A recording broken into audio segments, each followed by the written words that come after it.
Lekker. So we are live again, and I'm so excited to chat to Jandre today. And I'm actually so excited because it's summer. So yes, it's summer is here, and it's that feeling of excitement. And I want to talk to you, Jandre, today about business owners and how they can get ready for this time of the year, that excitement. It's the time people want to spend money. So guys, if you are watching, please go over in the comments and tell us where you're watching from, and welcome to the live, Jandre. So yeah, how are you? I'm so lekker. Thank you for asking.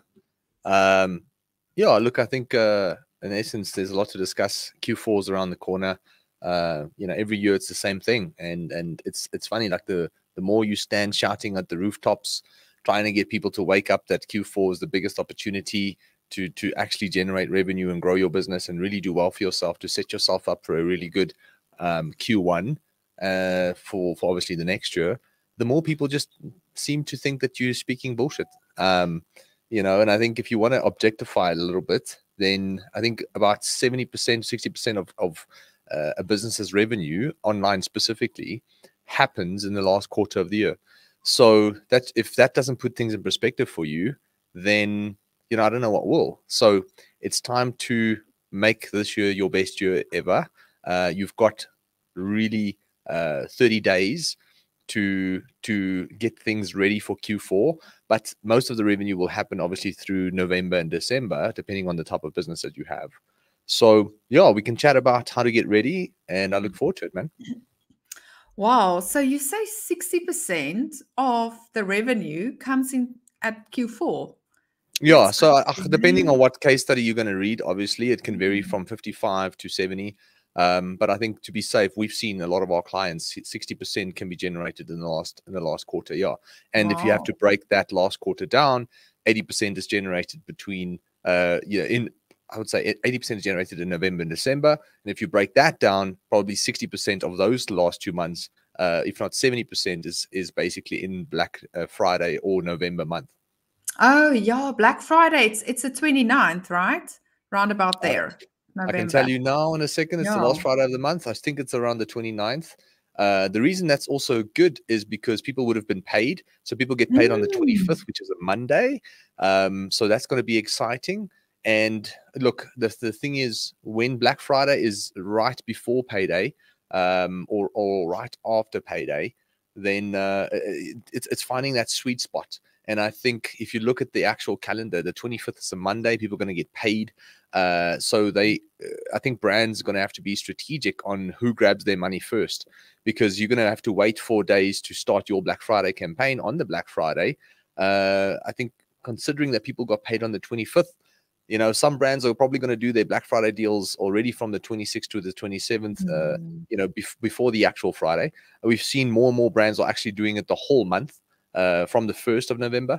So it depends on what strategy you want to play. Usually what I'd suggest is that you do something exciting for the whole month, but then on Black Friday up until Cyber Monday, you do really something exceptional. So yeah, it's going to be interesting because the payday is on the 25th, and then you've still got 4 or 5 days before the actual Black Friday.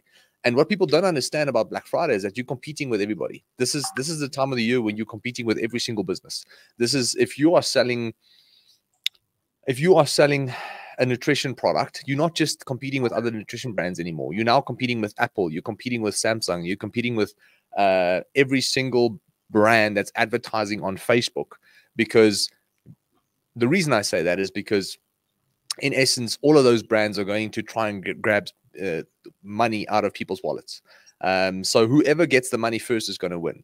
So it's really Wow. understanding that when people get paid, it's really your responsibility as a business to maximize your advertising as quickly as possible in order to take that money. Because come Black Friday, if they don't have money, they can't take your deal. So if you've got 60% off or 50% off or 40, whatever it's going to be, if people don't have money, they can't buy it. And what's going to happen is the brands who are going to put strategic offers in front of people after payday in that week, building up to Black Friday, those are most likely the ones who's going to win. Because this is, like I said, this is the time of the year when you're competing with every single other business, because it's all about who gets the money first during this time of the year. So, guys, if you're just tuning in, I see many of you of my members are tuning in now. Go over to the comments and say hi. Tell us where you are watching from, and remember to ask your questions.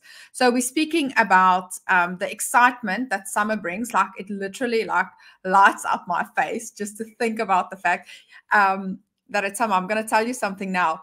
And we spoke about the fact that about 60% of sales happens in Q4, which is good news for you if you haven't hit those targets yet.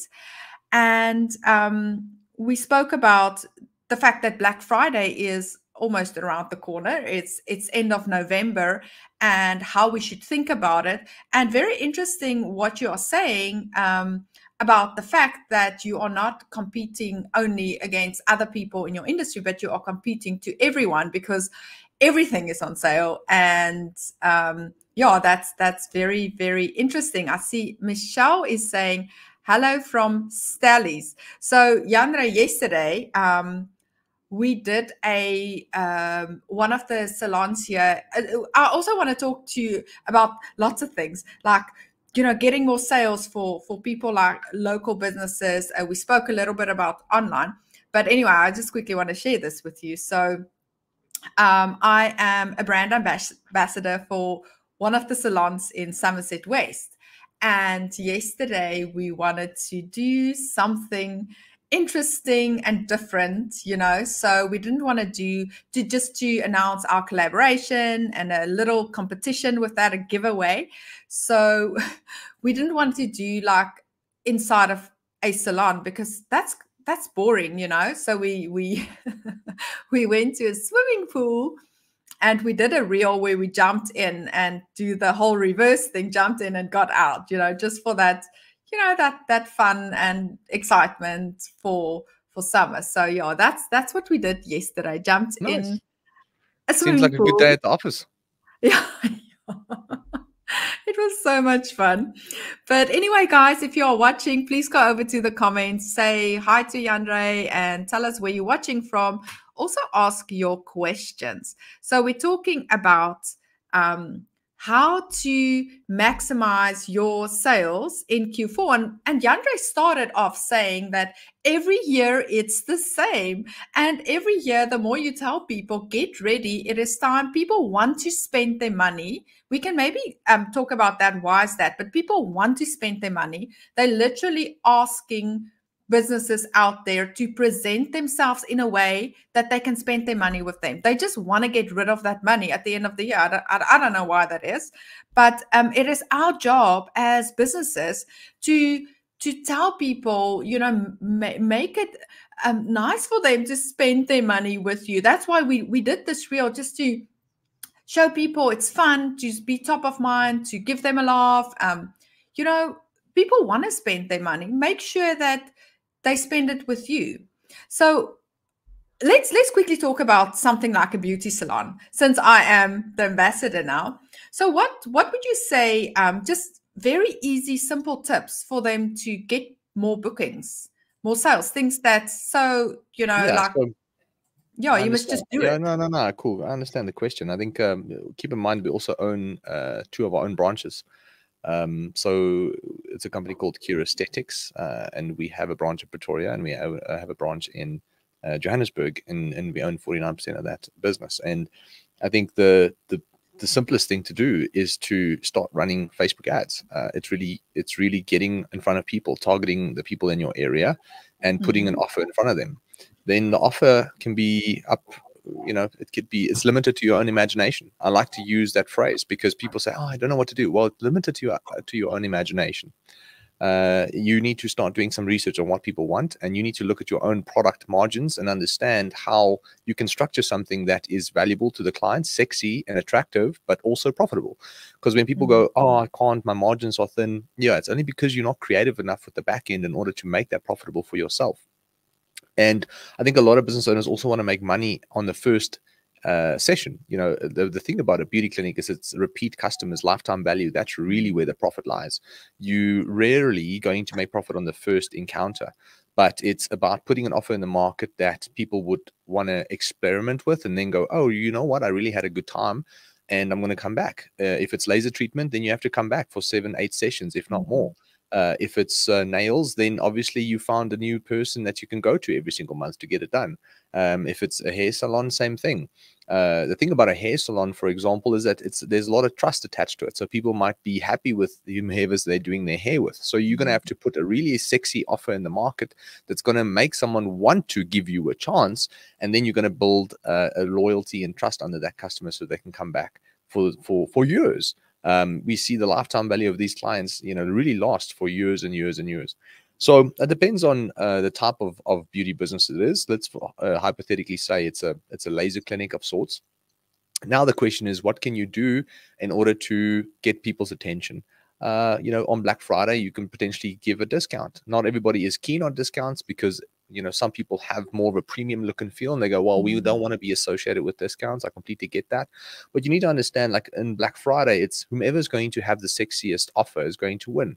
So if you can't discount, then it's a matter of what can you give away along with the actual service that would still be valuable. So if you can't discount your laser treatment for some reason, then maybe you can do a laser treatment, but give them a free product in terms of cream. So give them a free cream that they can use after the laser treatment. Can you give them some form of, like, we used to own a very small clinic in Alberton, just facials and massages. And we used to do a facial, but then we give you free masks. So and that worked really well. So you come in for a facial, you pay full price, but then you get about a week or two supply of masks that you can put on your face in the evenings or whatever. So it's really understanding that using your imagination in order to put stuff together that the audience is going to want to use and enjoy, and they're going to find it valuable, but that is still profitable for you. That's really the bottom line. And if you're struggling to do that, then you need to do a bit more research, and you need to read a few books, and you need to speak to a few consultants, and you need to figure out how to connect those dots for yourself, really. So, Cecilia, I think this actually answered your questions as well, because you've got Paws and Paps Daycare. So that's also a local business. So the first thing that we spoke about is running ads. And you can run ads. So we are currently running ads for one of my students for like 20 Rand a day. And it's bringing in so much new orders. So she sells frozen food that you just heat up. And literally 20 Rand a day, because I think a lot of the times when you say Facebook ads, people are like, oh, what is that? And for her, we're actually running ads to WhatsApp. It is a little bit of, she has to answer the WhatsApps, but that is the way she wants to do it because she likes that personal touch. So the other option, do you guys run ads to like a landing page or a lead form, or what kind of ads? So Cecilia, that would be the first thing, Facebook ads, right? Yeah, I think definitely so. I think it's lead forms should be good enough to get a start on it. I mean, landing pages, there's a bit of complexity around it. You need a pixel to track the audience and the cost per lead and all that kind of stuff. So I think lead forms is a great way. Just make sure that you ask a few questions in that lead form to better qualify people for yourself. And then you're going to have someone reply to those messages as quickly as possible as they come in, because the moment you let it sit there for a few hours, if not a day, then you actually making life harder for yourself, because those people most likely are not interested anymore, or they just kind of like forgot that they actually inquired. So by the time you phone them, they've completely kind of like forgot about all the context. So I can also, just from a Black Friday perspective, for someone like yourself, a lot of people are going away. So daycare and a hotel, right? So a lot of people are going away. So now would be the best time to run those ads and say, hey, are you going away this holiday? Check in your pups at our daycare. And if you book any time between, let's say, the Friday and the Monday, which is Black Friday and Cyber Monday, we'll give you 2 extra days for free. So that's literally all you say. Like, you don't have to put a price attached to it. You can just say, book between these times for a week, and we'll give you 2 days free or 3 days free or whatever you want to do. That's if you don't want to go the discount route. But then alternatively, the easiest thing just says like, hey, we got 30% off on our daycare. This holiday, if you want to check in your pups if you're going away. So I think that's really just a good way to approach it. But again, that's just a perspective. It's not advice. Please don't see it as advice. But I mean, use it and use it and contextualize it to your business and play around with it. And then the most important thing is test. You're going to have to run these ads and test and see what works. There's no fixed in no specific set way that is going to have the money pour into your bank account. Like, you're going to have to play around a little bit and contextualize it for yourself and your audience and your area as well. So Cecilia is saying they are actually doing paid ads. So I want to get back to Black Friday just now. I just quickly want to say something on this. So Cecilia, just out of interest, okay, so she's asking what's WhatsApp ad. So WhatsApp ad is also just a paid ad, but it just takes people to WhatsApp you if they are interested. So do you have a offer?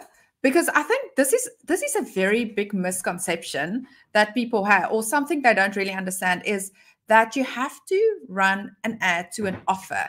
You can't just say, you know, we are whatever. You got to have something. And what I like about what you said, Jandre, is your offer has to be sexy. So how can I make it sexy? And I'm thinking in your case, like what I said, the 2 extra days, but what about you have something like a free toy for your pet, you know? It's something you can sort of make yourself or whatever. I'm just thinking, because that's cute, you know? It's like cute. Oh, I'm gonna get a free toy. And then when the puppy comes back, it comes back with a free toy, you know? It can be something that doesn't cost you money, but it sort of plays on that love of the owner for their pups, you know? So it's about thinking, how can I make this cute? How can I make this sexy, this offer? Because so basically an offer doesn't always have to be discount. So discount works very well. So we've got another jewelry brand, and when they put like a 10% discount on, whenever the month is slow, she just runs a 10% discount offer, and it picks up for that. That's just, and I mean, 10% is not a lot. So it's just that thing that if you had to choose between 2 things, this looks like a deal. So it has to look like a deal. It doesn't necessarily have to bite you in your, you know, like cost you money. It just has to look like a kind of a deal. Okay. So 100%. I want to get back to Black Friday. So Michelle is saying, oh, it's so exciting. I love this time of year. Michelle is saying, one of my clients did really well running ads for Black Friday last year. We are wanting to collaborate this year and also combine our Black Friday deal with a giveaway and running ads. The wine industry is really competitive, but would love your thoughts. Yeah, so I mean, it depends on how she's defining a giveaway. When you say if you're defining a giveaway by giving extra stuff along with the purchase, great. If you're defining a giveaway as we're going to do a competition alongside the actual discount or promotion, I would not advise that. You know, I don't like doing giveaways or competitions in Black Friday months. It just confuses people. A lot of people also hold back. They go, "Ooh, let me see if I won before I buy." And I think it just actually contaminates the whole psychological component of people have money that they're willing to spend. All you have to do is just give them good value, and they will spend that money with you. It is a year where it's the time of the year where the conversion rates online are just the highest, and I think you need to play to that strength when it comes to the market. So if it is, like she says now, it's along with the purchase, then great. You know, if you can't discount the wine, because the margins on wine, depending if they are the actual manufacturer or reseller of it, you know, most people are just resellers on these wines. The margins are very thin, so you're going to have to get creative with what you give away with it. You know, or can you afford to give away a case of wine with wine glasses? I don't know. You know, I'll be interested, maybe some chocolates, maybe a free hamper, maybe stuff like that. That can you know, why would people be buying wine? So she's saying there will be a discount. Now it's just a question of understanding the business and its resources. You know, is it a business that can give a maybe if you buy 2 of these cases, we're going to give you some of this for free. You know, an extra bottle of this, or not a bottle of that, or maybe a bottle of champagne. Or so I would be keen to understand what you're going to add on to the actual promotion. And then we can consult on that a little bit better, because it all depends, on the resources of, obviously, you know, the business that's selling the wine. Yeah. So Michelle, maybe just write what your idea is. One thing I just want to add as well is you said okay, so they did very well last year with running the ad. So here's a very important thing. So we have to understand why they did well. and try and not change the formula. It doesn't mean it's going to do well again, but maybe it was a very simple offer. So if you can try and figure out why did they do well, was it perhaps very understandable? Like Jandre is saying, people are so confused. Like there's just so much happening, and if it's too difficult for them to figure this out, then it's gonna fall flat. So go and see if last year's Black Friday deal was very simple. It was a good deal, but it was also simple. And then try and keep it on that formula, in the sense of we're going to keep it simple, but we're still going to give a good gift. So maybe you can just elaborate on what your plans are, and then yeah, then Jandre, you can give your opinion on that as well. If you're Yeah, watching, guys, 100%. I'm sorry, please comment, please say hi. I see EcoStone Decor. Hello, she is watching from Bloemfontein. How are you doing? And please go and say hi in the comments and ask your questions. We're talking about getting sales for Q4, the excitement of summer, how to get ready to make your sales. So here is Michelle's answer. Okay, cool, thanks. Still figuring out, but the idea is to give away a field bar. Oh my word, liking that. And possibly What is a something. field bar? I'm not very clued up in the wine space. It's those cool little you'll know when you see it. Let me get a picture for you. So it's that cool little that, yeah, it's very cool. Okay.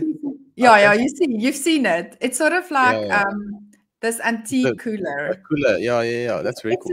It's a South Yeah, African 100%. company. I'll definitely go with that. So I think if you can give that away along with the purchase, depending on how much people need to spend, that'll be great. I would just make sure that you say up to get a free field bar to the value of, because now remember, it's like a lot of people make the mistake of saying, hey, buy this case of wine for X and then get a free field bar. But we assume that people know exactly what that field bar is worth.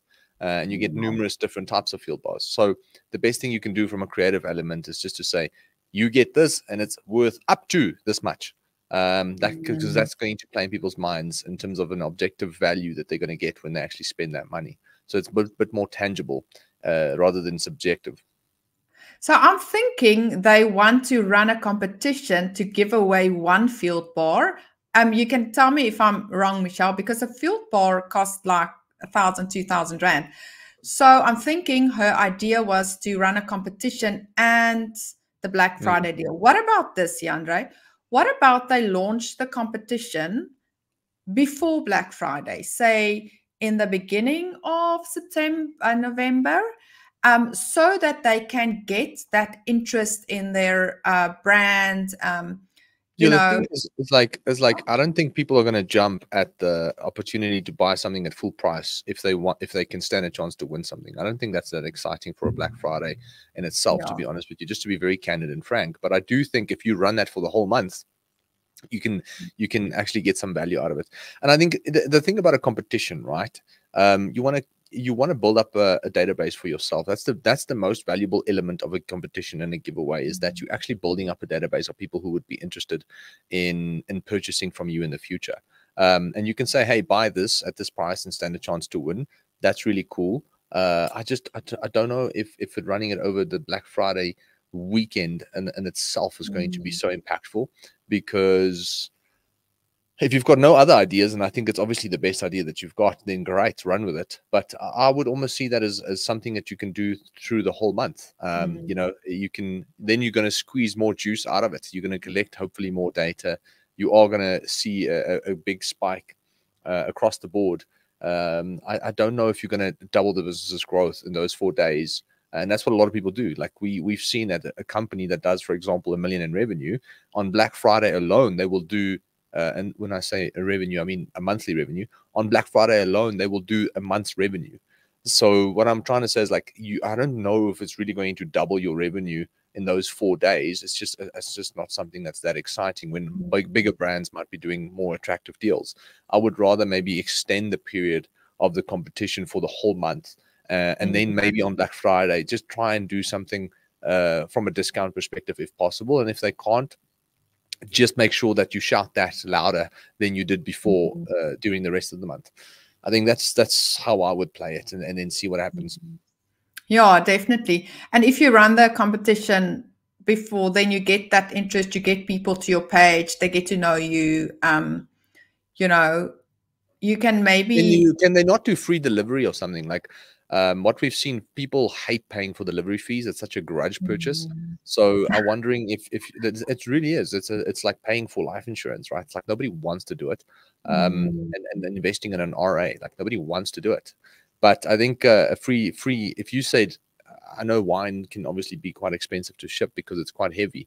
So that becomes tricky. But if you could play around with a free shipping or discount on shipping or something like that, that can also help, because people just hate it. We see the moment we do free delivery on something, yeah, sales definitely increase. Yeah, Karina is saying I'm a sucker for free delivery. Yeah, And she's what's saying that wine delivery is expensive, obviously. Yeah. So yeah, and this is where you can play around with margins. So I consulted on a few companies and even our own businesses. Like, we make up our profit elsewhere, and then we take a loss on shipping, but we make the profit up elsewhere. Because it's manipulating the back end of your business, the finances of the business, to give people what they want whilst remaining profitable. And I think that's what most business owners struggle with. They can't think outside the box on how to keep the business profitable whilst giving people what they want. I think that's what Amazon is so good at. Like, Jeff Bezos was so good at that. It's like, how can we give people what they want and still build a business that becomes more valuable? Look, he had millions in investments, and for a long time he didn't make a profit, but he always thought, how do we give people what they want? And I think that's the one element I think 99% of business owners miss, is that creativity, just because they don't have all the puzzle pieces that they, on the table, because they're ignorant and they don't know. And you only know what you know. But it's really going, how can we structure things differently in the back end of the business in order to give people what they want and still remain profitable? And an example of that would be, I'm going to give you time to explain, just to give an example. I just want to quickly say, hello, Minnie. Lovely to have you here. So Minnie is saying from Minnie's Boutique, hello from Postmasburg. So hello, Minnie. It's always nice to have you here. Are you planning anything for Black Friday? And then, yeah, Karina is saying 99% of the time I purchase for free delivery. I just quickly want to say something on this. Sometimes you give free delivery. It's part of your deal, but you don't say it. That's also something. If there's something of value, and this is especially for instance, coming back to the offer. An offer could be as simple as free delivery. Maybe you already give free delivery, but you never thought of it. So putting it there makes this, deal attractive. No, it makes a huge difference. Yeah. 100%. So just quickly, an example of what you were saying, how to make the back end work better. So what comes to mind would be, for instance, especially with e-commerce, but I'm going to give over to you because you're obviously the expert. But what comes to mind is something like, okay, they're buying this. How can we prompt them to add something extra to their cart by, for instance, suggesting something? And that is optimizing your online store. So maybe you can just say something about, what exactly do you mean? How can I optimize the back end so that I still make a profit and give people what they want? Yeah, look, I don't like the word expert. I feel I'm just maybe a bit more experienced. You are. No, like expert is such a okay, sorry. It's just my lack there's two of words. English. There's two words I don't like: expert and boss. But okay, it's my lack of English vocabulary. So give me a better word then to use. Knowledgeable. You're just a bit more experienced. That's what you can say. But long story short is, I think from my perspective, it's looking at how we can still offer. We know people want free delivery, right? So let's use that example. What we've done is we've installed something called Fast Track. Fast Track allows us to sell a VIP fulfillment service at 49 Rand extra. And we have seen that a lot of people like free delivery because they don't have to pay money on a grudge purchase. It's not a pain for them. because that's a paying purchase. But fast track is something that they want, and they have the option to pay for it. So the psychological connection there is that people have a choice to ship their product faster and get it earlier and sooner, and therefore they would rather not pay for shipping, but they would then spend extra money on fast track because they want it sooner, and that's optional. What So is the thing is like, just explain exactly what is fast track. fast track is just something that we've come up with. It's just, there's no real name for it. There's no real definition of it. Yeah. It's just a way, a partner of mine, Jason is his name, we literally sat and said, how can we improve our margins, and how can we offer people what they want? And that was one of the conclusions that we came up with. And all it is on the checkout, we say, hey, do you want your product to be fulfilled sooner, immediately, like VIP, like VIP fulfillment, which means that if we have 100 orders that day, then your order is going to take priority. So that's basically all it is. And long story short, we've seen that people pay 49 Rand for that because it's optional, and it releases dopamine because now you feel like you're going to get the product faster, where shipping in itself is a grudge purchase, which releases cortisol. It's like, I don't want to pay for that. Like, why do I have to? Like, this sucks. So it's a psychological element of taking away the pain purchase, but giving people the fun purchase. And then you're just offsetting the costs for yourself in order to still keep it profitable. And that's just one example. I don't want to release all the trade secrets, but that's just one example. That's a very good one. So Karina is saying we can say you're a pro. Can we say you're a pro, Jandre? Are we allowed to? You guys can call me what you want. I don't care about labels. I just expressed my preference, and you can call me what you want. Okay, I'm just joking with you. So Minnie is saying, I have free offers. Buy one, get one, free delivery, or buy mother of the bride outfit and get free gift. Okay, so that is, I presume, for Black Friday. So Minnie makes mother of the bride clothes. And yeah, I asked her what her offers are. So it's buy one, get one free. Oh, buy one and get free delivery, or buy mother of the bride outfit and get free gift. Let's see what Karina is saying. I also have to add, some websites also states that one product or get to 500 and get 5% off your, or something like that. Okay. Yeah, that's just a normal bundle discount, right? The more you buy, the less you pay, or the more discount you get. But I think getting back to Minnie, like, I think what's interesting is that if you say you're a wedding dress designer, then nobody really knows what it's going to cost until you've actually measured what you needed to measure, and have heard what you needed to hear from the person who is obviously getting married and what their preferences are in terms of the dress. So what's interesting is that I think you're talking about, are you talking about Sanet? Minnie. Because yeah. Oh, is it Minnie? So I said mother of the bride gift. Okay, cool. Yeah, I'm talking about Sanet. Sorry. So I'm talking about Sanet's situation here. I saw the question and she said, I design wedding dresses. So what's nice is that if you design them, right, nobody knows what it's going to cost until you've obviously asked all the questions that you needed to ask. So you can say, hey, get 30% off on wedding dresses, hypothetically, and it will look like an amazing offer. So you're going to get all these quotes and people who want to speak to you. And at the end of the day, you just say, well, I normally this was a 10 grand dress, and I'm going to be giving it for your 7, because your price is completely arbitrary. It's up to you. You setting the price. They have no idea on how you're putting the price together, because it's something that has to happen after you had the conversation. So when you are selling a wedding dress online with a set price, that becomes very difficult to do, because you have to show the actual price, and then you have to actually show the discount.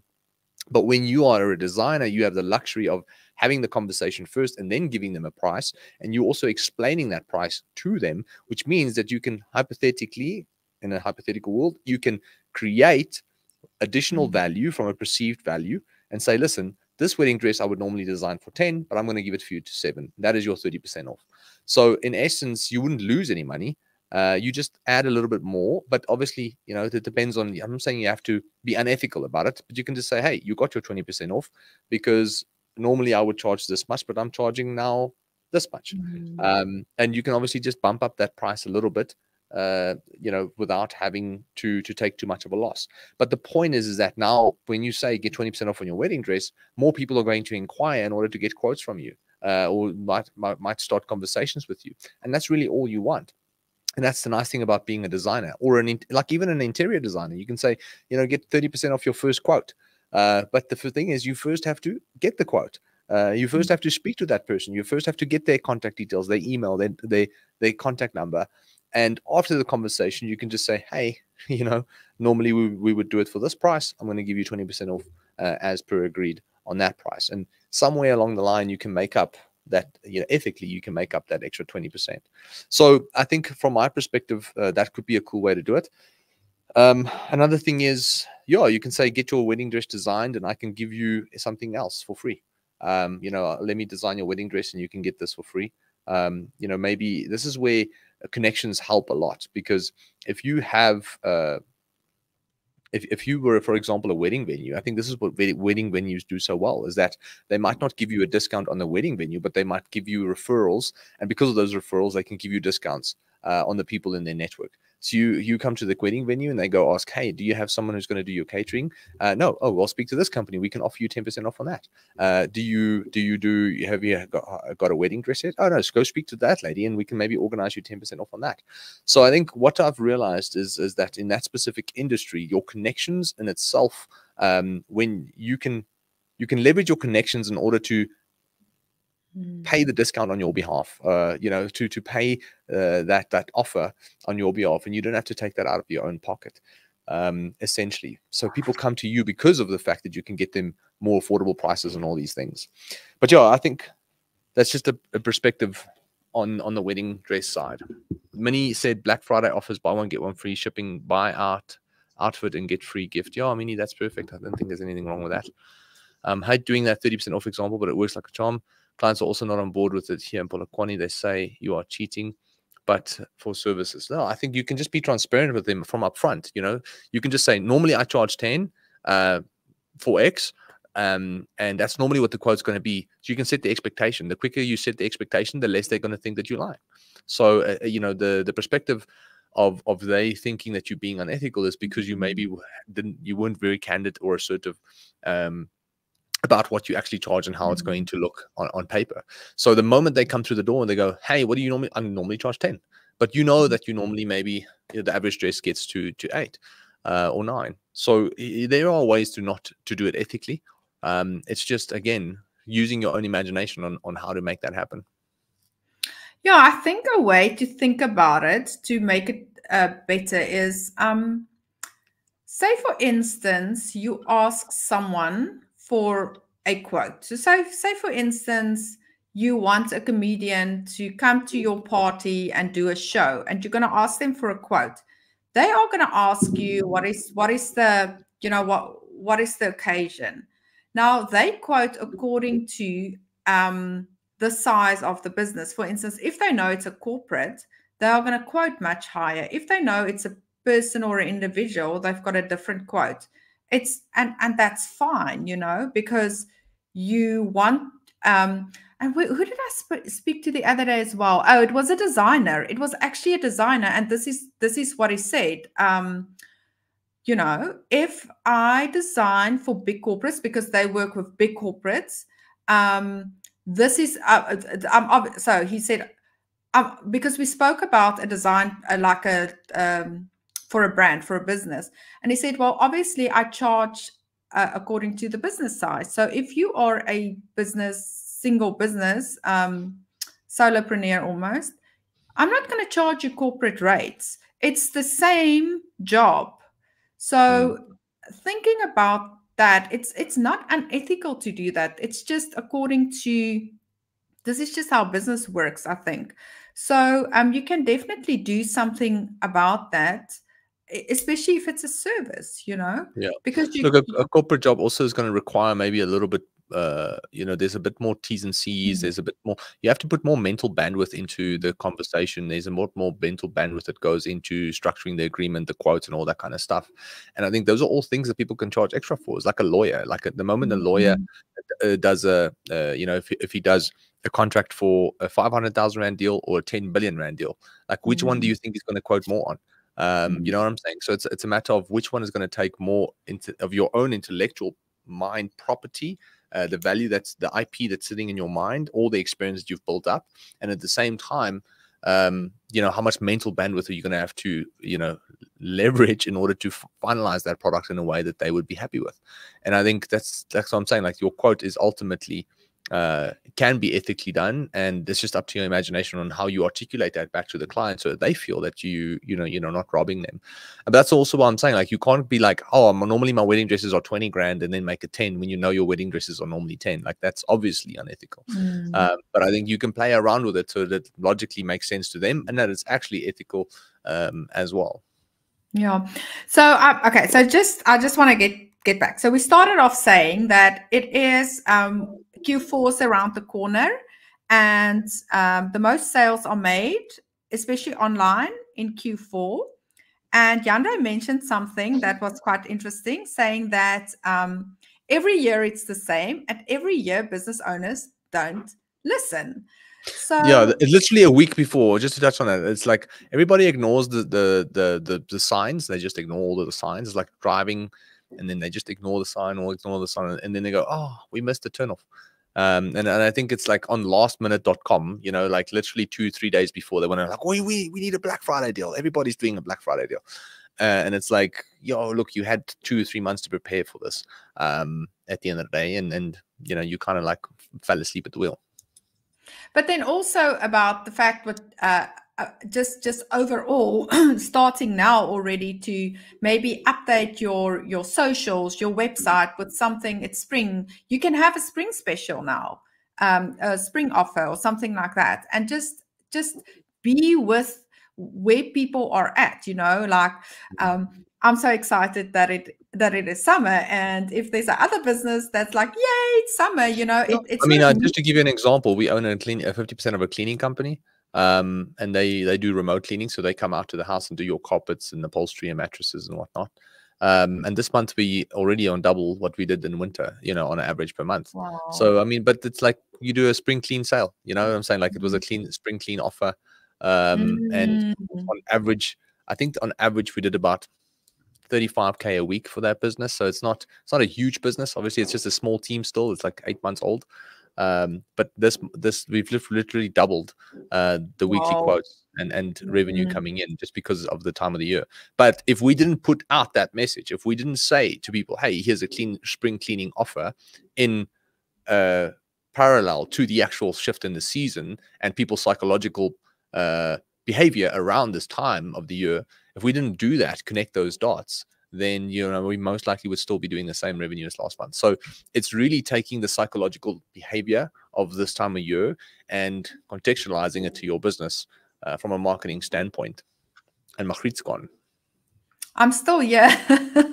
This is now the JDB show.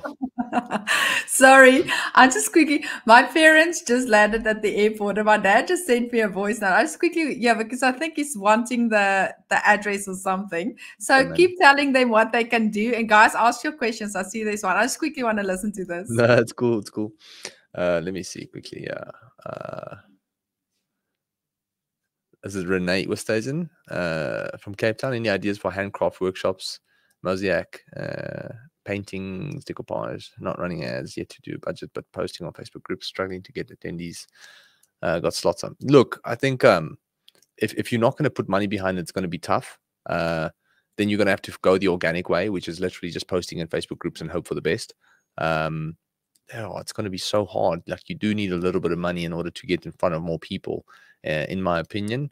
But I think, if you, a long-term strategy would be, if you don't have a lot of money, is to start creating content around these workshops. Record the actual workshop, have someone on the day, or maybe a family member or a friend literally come on the day and literally take their phone and record as much content as possible of what's happening in these workshops.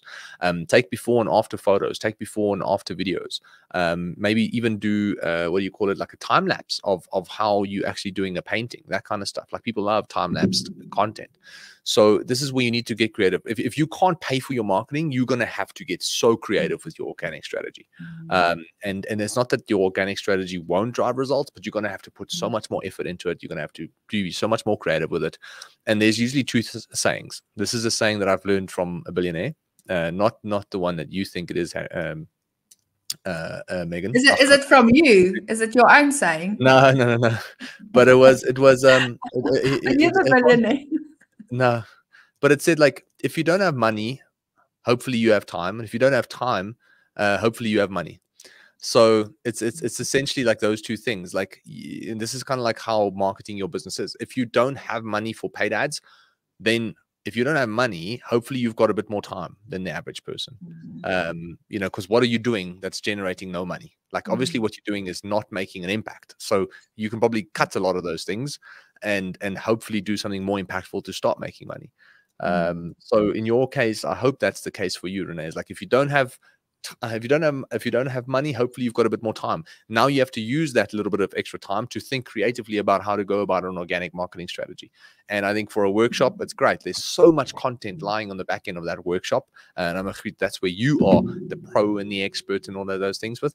But I think in essence, it's hopefully when you do get a little bit of money, is strategically spending that money on Facebook and Meta, maybe even TikTok. Literally, my wife just signed up for a painting workshop, and it was an ad that she saw on her newsfeed. We were lying in bed. It was on Meta on Facebook. Yeah. But the point I'm saying, like, we were lying, and she was like, "Oh, this looks really cool," and it's a you know, painting workshop and teaches you how to paint. And she used to be a painter back in the day when she was younger. And she was just like, she clicked on it, went to a landing page, and she paid. It was like, you know, it wasn't cheap, and it worked. So I do believe in my heart that paid ads is the way to go in order to scale this more predictably. But if you don't have money, hopefully you've got time, and if you need to use that time to creatively come up with an organic strategy. You can't just be posting one post a week in a group hoping for the best. That's just not enough. So on the organic content side, when you are in the crafts, you have a massive advantage. So what I want you to do is, if you can't spend the money, then you hopefully have the time, is to, number one, go and do research, especially on TikTok. Go and follow all the arty, crafty, you know, there's something that 5-minute craft, all those accounts, and go and see why their reels go viral. If you're in the craft space, you have the advantage of you are creating from scratch. People love watching something, a process. People love things like paint that you squeeze or things like that. I actually did a workshop for all my artists in the social media business school where I showed them, you know, just mixing 2 colors of art, 2 colors of paint, you know, and mixing, or the brush.